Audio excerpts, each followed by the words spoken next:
कर्मचारीची आता परमनंट व्हायची राहिले तर तातडीनं पहिला त्यांनी करा. आतापर्यंत त्यांनी जवळजवळ 20 वर्ष सेवा केलेली आहे. तर 15-20 वर्ष त्यांना झालेली आहे.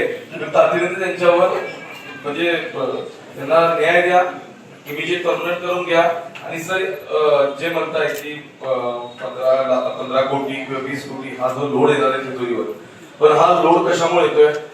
हा इन प्रोसेसेस तुमच्या व्यवस्थित नाही आहेत म्हणून. आता एक्झाम्पल देतो, माझ्याकडं 27 ड्रायव्हर जे आहेत ते कोविड मध्ये केएमसी ला दिले गेले आणि पगार देते केएमटी, बरोबर आहे? तर आज महापौर मॅडम म्हणतात की 3.5 लाख रुपये आम्हाला दिवसाला आमचं नुकसान आहे केएमटी मुळे. तर नुकसान आहे अशा गोष्टींमुळे काही अशा काही इम्प्रॉपर गोष्टी ज्या आहेत त्या दुरुस्त करणं गरजेचं आहे.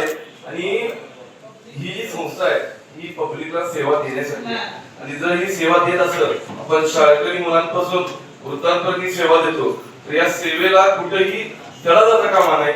तरी तुम्ही या सगळ्या कर्मचाऱ्यांची दखल घ्या चांगल्या पद्धतीने, कारण 5 वाजता ते ड्युटी चालू करतात, सकाळी संध्याकाळी रात्री 11 वाजेपर्यंत ड्युटीवर असतात.